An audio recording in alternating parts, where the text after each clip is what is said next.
Welcome back to Just Checks Out, and this is your Christmas episode. I will admit I'm filming this a few days before Christmas, but just a few. And I'm wearing a new mask, because I haven't worn a mask that's not the flowers, and I want to give you something new, and I love unicorns. I always have. And it's a time for magic, right? Santa says yes. In a moment, I will be removing this because it's Bill. Alright, I wanted to give you a short video of a couple of books that I really enjoyed. I know I promised you I would read Murder, She Wrote, and I did read it. Y'all, y'all, A Little Yuletide Murder is the name. It was done in 1998, and I don't think the copywriter has ever read or seen Murder, She Wrote. I don't care if he wrote like 90 of these things. I don't think he's ever seen the show. First of all, let's discuss something. If you'll notice in this corner, I have given you a long list of content warnings, and there are quite a few. Let me tell you. Everything from essay to bigotry to ableism, you name it, it's in there. I was shocked. It's Murder, She Wrote. It should not be that hard. It's a very like 1, 2, 3 process, right? Because I grew up loving Murder, She Wrote. Adored it. And so I was like, oh my god, I bought this just for this video. I was thought about vlogging it, and I was like, no, I like you too much for you to hear my screeching. But I will say, there's some weird dynamics, and it was 1998, so that was around the time that conservatism was on the rise. And let's be clear here, I am not. But it was on the rise, and so there was a very defining moment where this book was written for a certain reader and a certain generation. That was not people that actually watched the show, apparently, because, like, Jessica Fletcher talks about not liking Indian food and stuff, and how, a scallop with bacon and some wine sauce is just very provincial, and it was weird. It was like this person, the author Donald Bain, had never once ever seen the show, because how many different places did she go that was outside of the U.S.? Exactly. I was not here for this book, so, and this is one of the frustrating here. But I will say that the story itself was also bad. Like, just the plot, everything that went through it, it was awful.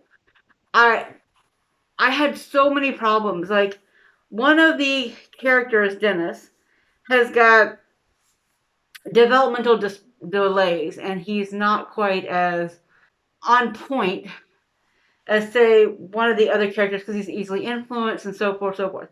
As someone who has disabled, and I don't mean this in a wrong way, but like disabled in the setting of this book, um, delays and stuff like that, people with those in their family.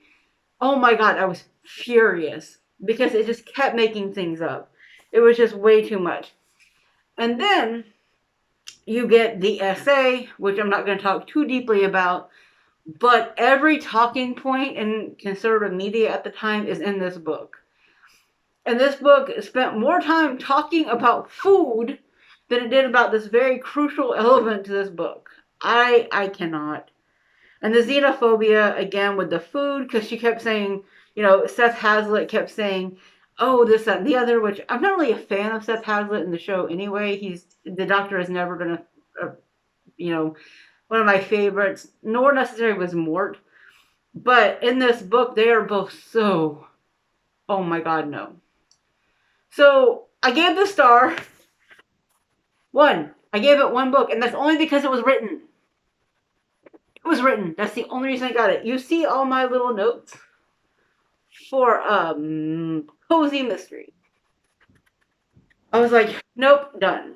So, because this book was just so bad, so gross, it had so many issues, there was also a lot of, like, gender issues as well. I didn't put that in the content warnings, I think, but, like, Mary, who is one of the characters, is described as big everywhere, needing to wear men's, moccasins, their word, not mine, men's moccasins and all kinds of stuff. And I was just like, what? The only thing I can think about with the moccasins, God, I hate that word. It's so terrible for me to say sometimes. But the only thing about them is literally the fact that like her husband wore it and so did she. Because they're poor, you see. Oh yeah, there's also a lot of social economic class bullshit in this book too. Needless to say. So, not a fan. Don't recommend it. Don't read any of the murder mysteries by this guy, and he does a lot of them apparently for the show tie-ins. Avoid at all costs. So, because I hated this book so much, like I hated this book, I have decided that I am going to put a little bit of our Christmas fare in between this and the next review so you can at least get a little something happy in here. Okay? So, moving on from Murder She Wrote and the disappointment that is like the biggest disappointment of the year from a book for me. The largest one because it's Murder She Wrote. It's very simple. And yet, apparently not. So, enjoy this little bit of a pleasure of walking through the night in our wine Octon Mart. And then we will come back for the next book. And it is a much better one.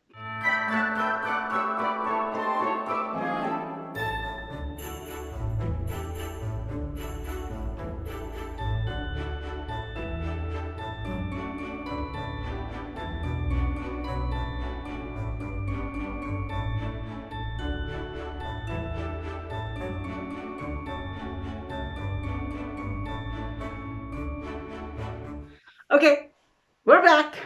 Hi! Look, positive me, because this is a very positive book that I read. Yay! So because I hated the last book so much, I did not want to put out an I Hate It Christmas video on my channel for the first Christmas. So, I found a better one. You will see it over here. It is I'll Be Home for Christmas by Rosie A. Point, and it was just put out on Kindle Unlimited early in December, and it's a part of a trilogy. I have not read the first or the third, but after reading the second one, I want to. I literally picked it because it had an owl on the cover. I love to collect owls. I have a lot of owl and hedgehog and a couple of other things that run around the house. You know, I love my cats and dogs, but like for decor, I love an owl. So I was like, okay, this is pretty cool. We're good. And I read it like on a Sunday, and I read it all in one day. It's like under 100 pages. It's this great little novella, cozy mystery.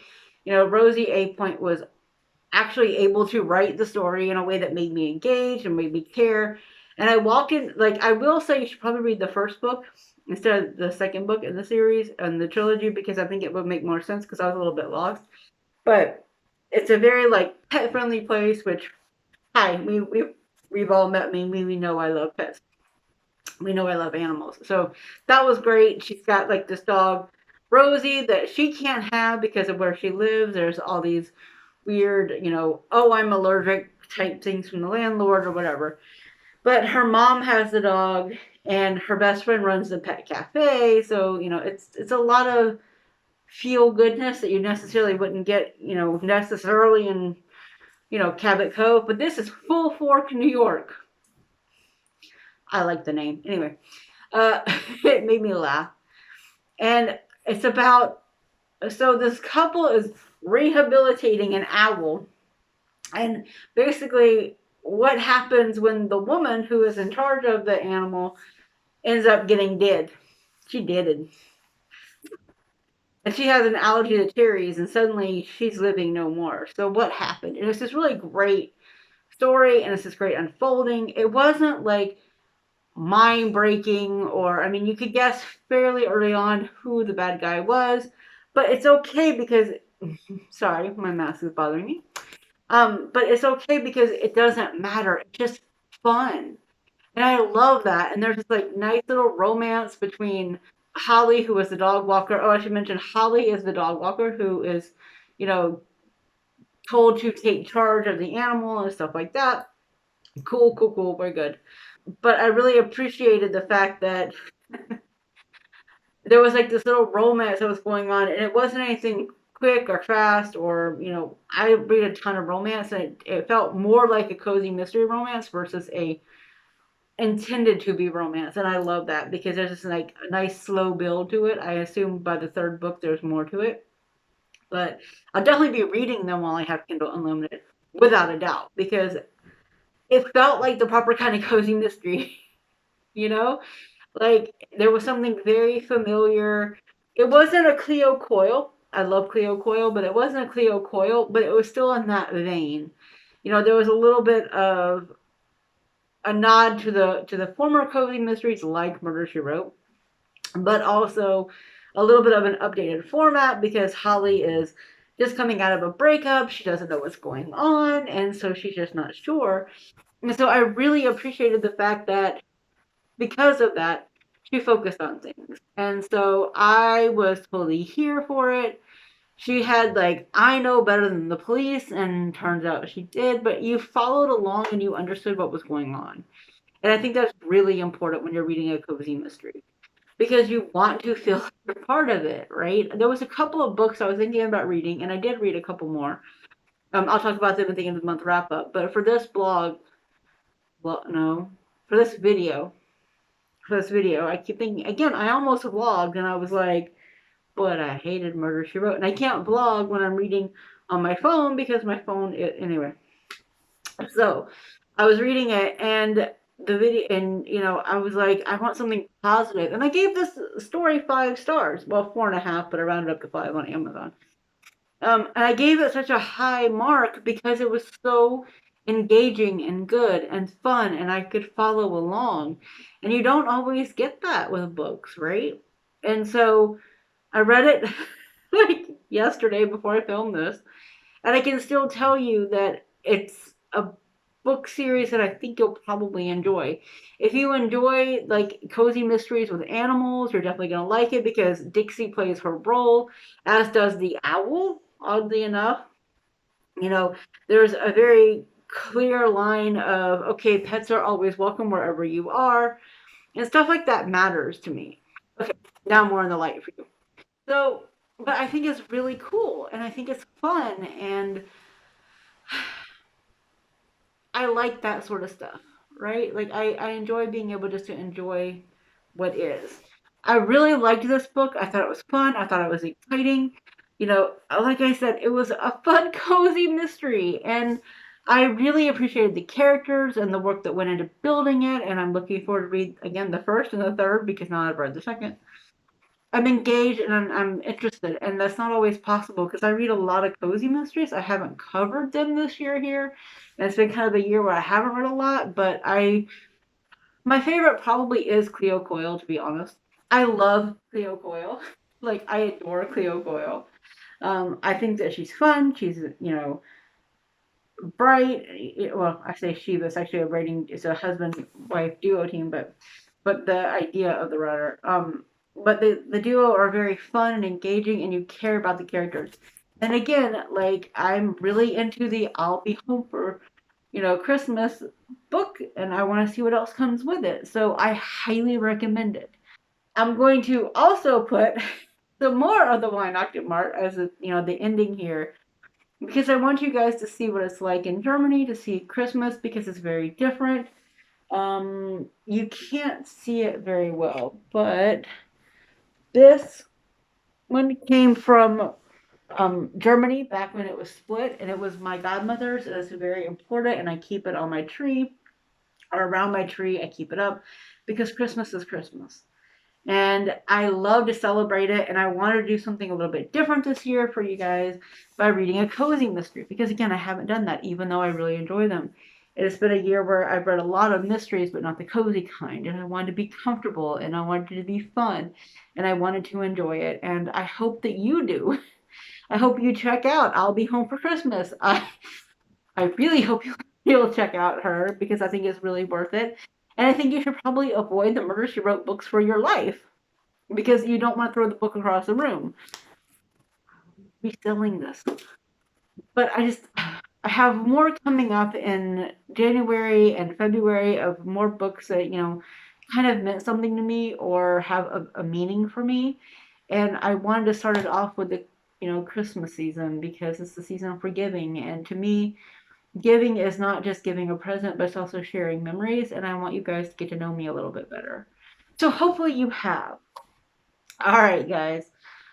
I wish you a Merry Christmas. If you don't celebrate Christmas, I wish you a Merry Saturday. I had to think on that one. But I wish you just a good holiday season no matter what you've celebrated, whether it's religious or spiritual or nothing. Holiday season is not meant to be a celebration of one thing, but it's just a celebration of the people in your life you love. And I want to say thank you guys for following me so far this year, even with my large pause in the middle of the year. And I have some more videos coming out, including an audiobook, one where you'll learn even more about me because of why I chose with it. And I gave you a little bit of information. So I will talk to you guys later. Enjoy your day. Santa? Bye, guys. Hi! So I totally forgot to say this at the beginning when I was ranting about Murder She Wrote because I got distracted by ranting about Murder She Wrote. But I really, really want you guys to follow the link in the comments or the box, whatever, you know what I mean. Follow that because there is a link for Pushing Up Roses, who has this amazing playlist of Murder She Wrote. And it's such a comfort to watch Roses after reading the book from hell. So I definitely want you to do that. And I know I'm putting this at the end and I'm putting it randomly, but hey, it's the holidays and we should always spread good cheer. So please, please, please go watch Roses and let her entertain you when it comes to what Jessica Fletcher is really like versus whatever the hell Donald Bain thought she did. Thanks, guys. And now you can watch the lovely lights. Bye!